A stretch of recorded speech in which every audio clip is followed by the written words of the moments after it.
Good morning student. आज हमारा जो दृश्य साधन के अंतर्गत जो नेक्स्ट जो टॉपिक है वह है शैक्षिक भ्रमण। यानी शैक्षिक भ्रमण का हम आयोजन दृश्य साधन के अंतर्गत कर सकते हैं। यानी वास्तविक विद्यार्थियों को शैक्षिक भ्रमण के अनुसार या शैक्षिक भ्रमण के साथ जो है हम वास्तविक चीजों से अवगत करा सकते हैं। उनको अलग अलग जगहों पे ले जाकर विभिन्न प्रकार के ऐतिहासिक स्थल दिखाकर, राजनीतिक स्थल दिखाकर, इस प्रकार के जो शैक्षिक भ्रमण है उन भ्रमण को बालकों को प्रत्यक्ष अनुभव करवा सकते हैं भ्रमण के द्वारा। यानी भ्रमण का आयोजन भ्रमण कक्षा के बाहर स्थित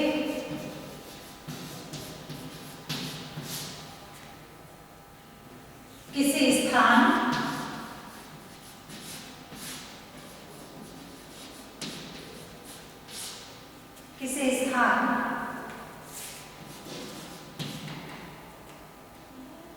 को योजना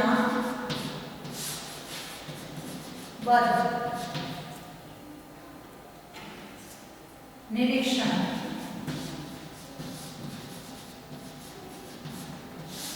है।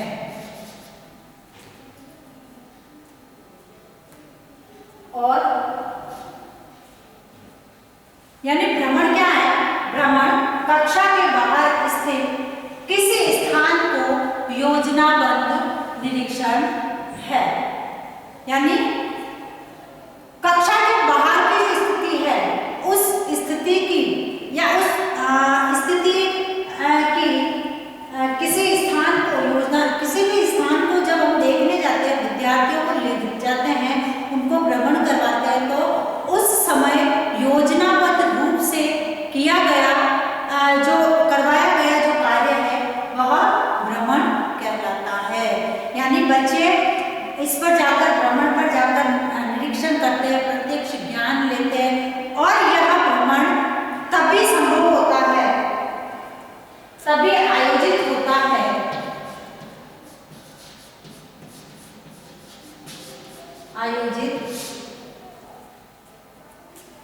किया जाता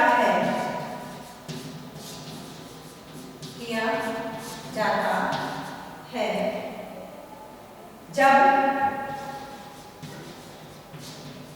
कक्षा की चार दीवारी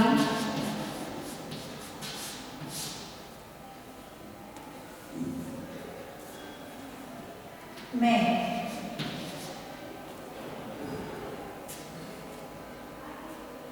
विषय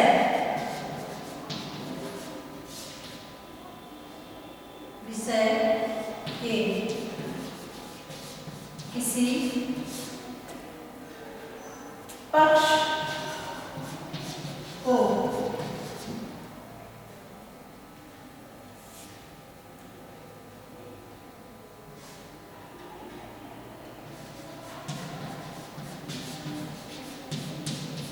भली भांति स्पष्ट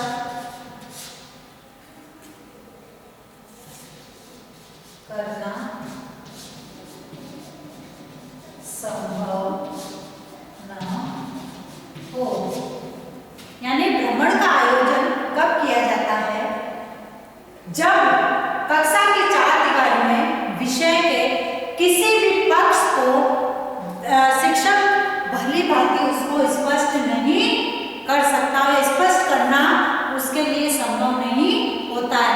ऐसी स्थिति में भ्रमण का आयोजन किया जाता है, जहां पर विद्यार्थी जाके अपने विषय वस्तु से संबंधित उस ज्ञान को प्राप्त करते हैं जो उनके लिए जरूरी होता है। तो यानी भ्रमण के माध्यम से हम विद्यार्थियों में एक सजग तथा सक्रिय वातावरण को उत्पन्न कर सकते हैं, जिससे विद्यार्थी उस स्थान पर जाकर वहां की वस्तुओं को देखकर, वहां उस जगह को देखकर उस प्रत्यक्ष ज्ञान का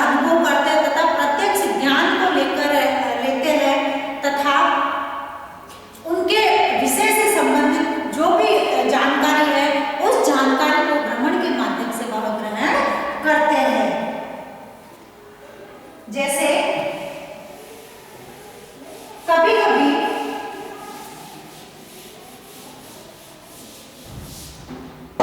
यह होता है कि जो विद्यार्थियों को हम चीज दिखाना चाहते हैं या फिर जो ज्ञान करवाना चाहते हैं वह ज्ञान उनको हम नहीं दे पाते, तो भ्रमण की ऐसी स्थिति में हम विद्यार्थियों को जैसे नदियों का कार्य, भ्रमण के जो स्थान है नदियों के कार्य,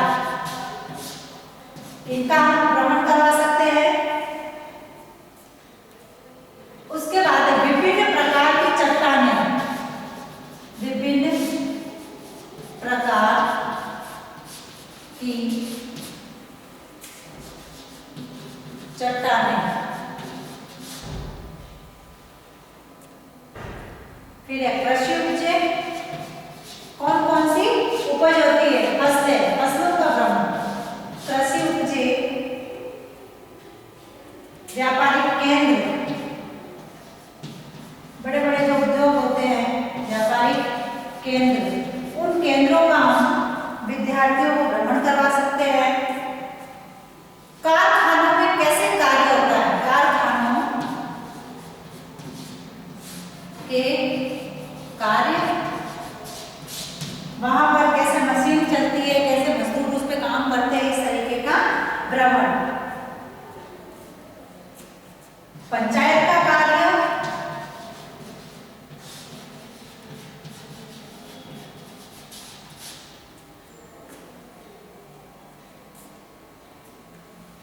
प्रमुख उद्योग, हॉस्पिटल,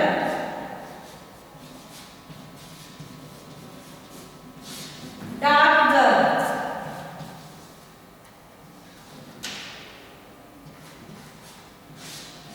अगर वहां पर चिड़ियाघर है तो चिड़ियाघर,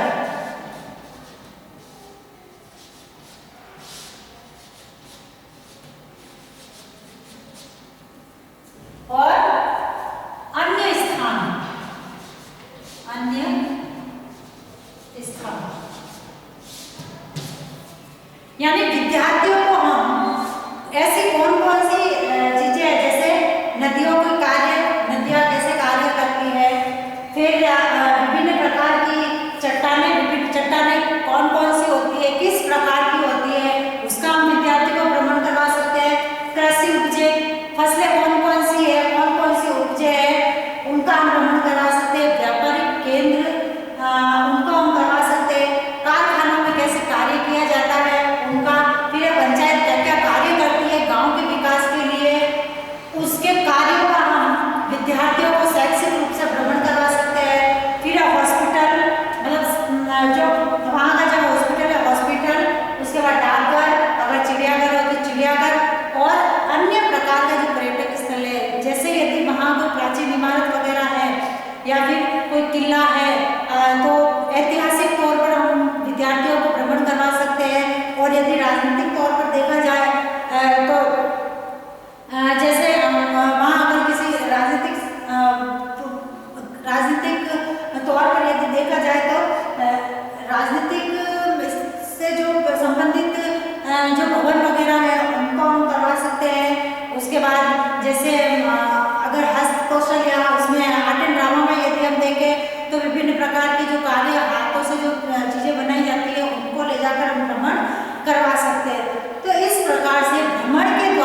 योग्यता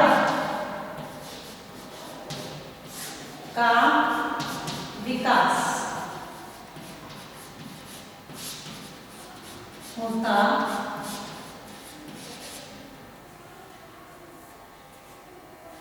है। यानी उनको जो ऑब्जर्वेशन की जो क्षमता है, उनके जो देखने की जो क्षमता है, निरीक्षण करने की जो योग्यता है, उस निरीक्षण करने की योग्यता का विकास शैक्षिक भ्रमण के द्वारा उनमें होता है। वह किसी भी चीज को देखकर उस पर अपनी टिप्पणी देते हैं, निरीक्षण करते हैं तथा अपने जो विचार है उन विचारों को प्रस्तुत करते हैं। उसके बाद है कल्पना शक्ति का विकास। यानी इसके माध्यम से बालकों की जो कल्पना शक्ति है, कल्पना करने की शक्ति का विकास होता है। बालक उस जगह को देखकर विभिन्न प्रकार की कल्पनाएं कर लेते हैं कि प्राचीन काल में या उस समय में इस जगह पर ये हुआ होगा या इस प्रकार से ये घटना हुई होगी। तो इसलिए उनकी जो कल्पना शक्ति है, उस कल्पना शक्ति का विकास शैक्षिक भ्रमण के द्वारा होता है। उसके बाद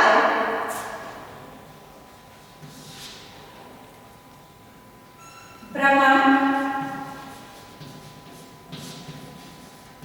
कक्षा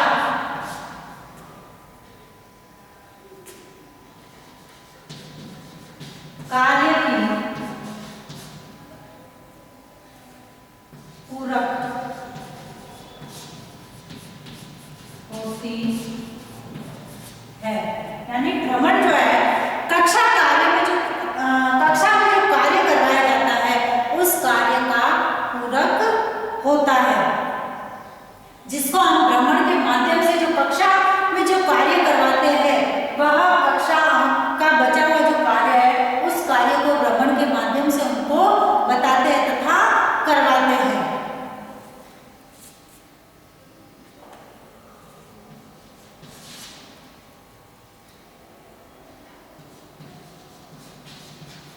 शिक्षण कार्य में नवीनता आती है और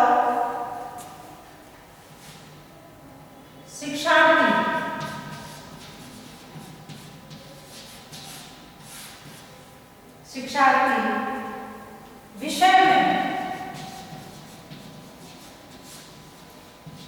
अधिक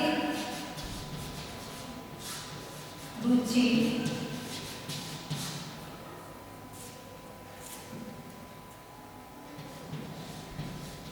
लेने लगते हैं। यानी उनका जो शिक्षण कार्य है उस शिक्षण कार्य में नवीनता तो आती है, साथ ही शिक्षार्थी विषय में अधिक रुचि लेने लगते हैं। क्यों नवीनता इसलिए बोला है कि विद्यार्थियों को शैक्षिक भ्रमण के माध्यम से प्रत्यक्ष अनुभव होता है, चीजों को देखते हैं, उनको देखने के बाद उनको उस चीज का प्रत्यक्ष अनुभव करते हैं। और जब हम किताब से पढ़ाते हैं तो वह कभी कभी उनके लिए एक बोरियत सा महसूस होने लगता है। तो इसके साथ ही शैक्षिक भ्रमण के माध्यम से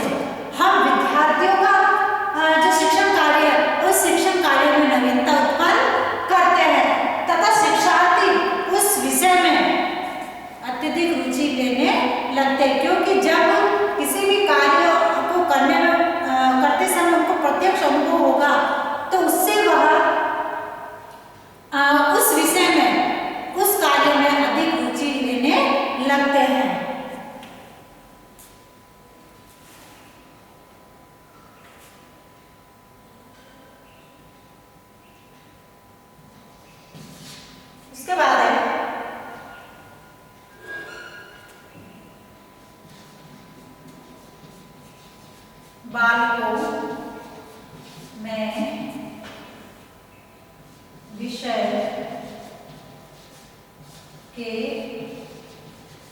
प्रति रुचि जागृत करना।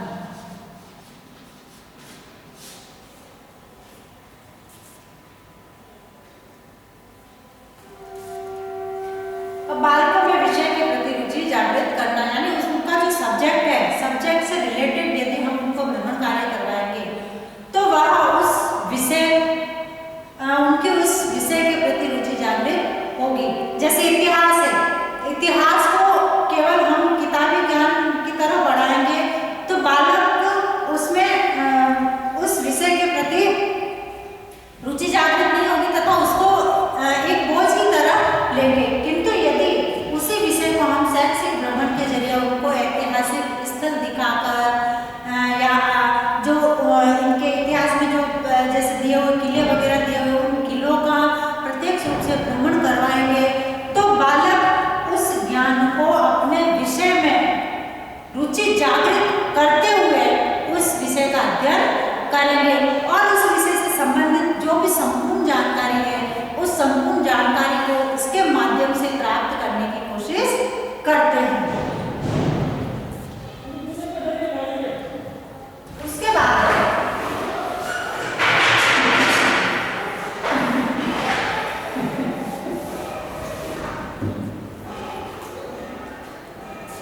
अवकाश के समय का अवकाश का सदुपयोग यानी बालक का जो अवकाश का जो समय होता है उस अवकाश के समय का सदुपयोग किया जा सकता है। उनको विभिन्न प्रकार की शैक्षिक जगहों को दिखाकर उनका जो अवकाश है उस अवकाश के समय का सदुपयोग किया जा सकता है।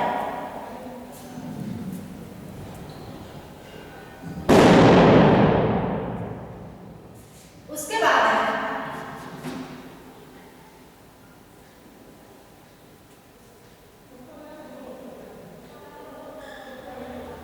प्राकृतिक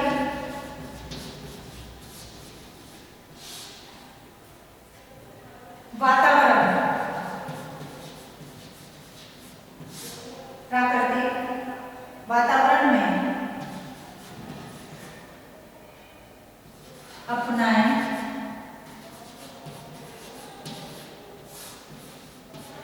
गए अभ्यासों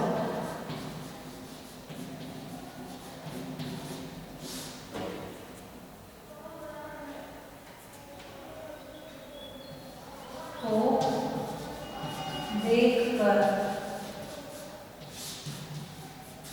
निष्कर्ष पर पहुंचना।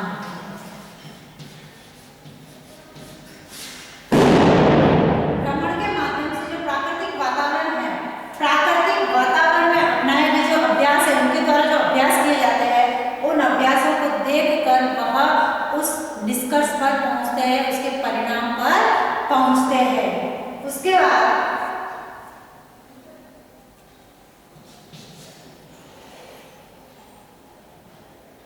छात्रों में उत्तरदायित्व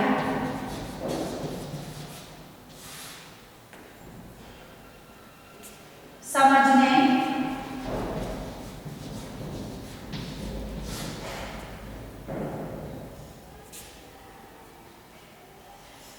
व उसे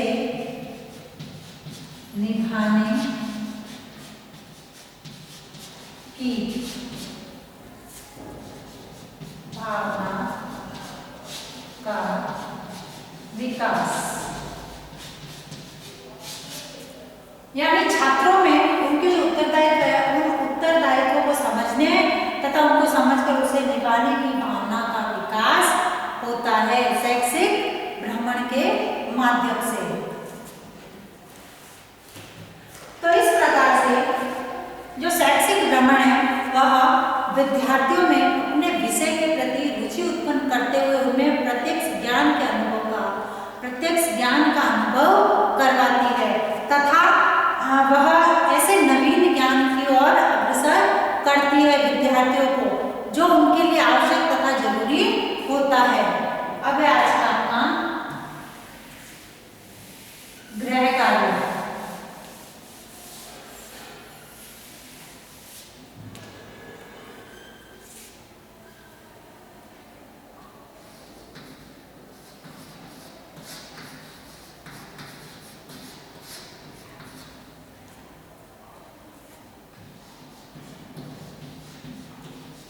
शैक्षिक भ्रमण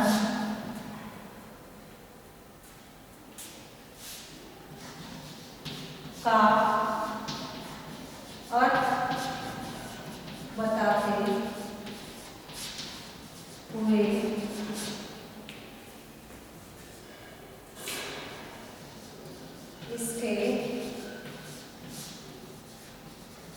उद्देश्य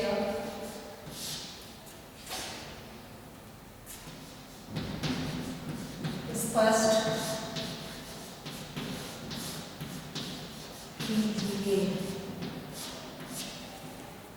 शैक्षिक भ्रमण का अर्थ बताते हुए इसके उद्देश्य स्पष्ट कीजिए।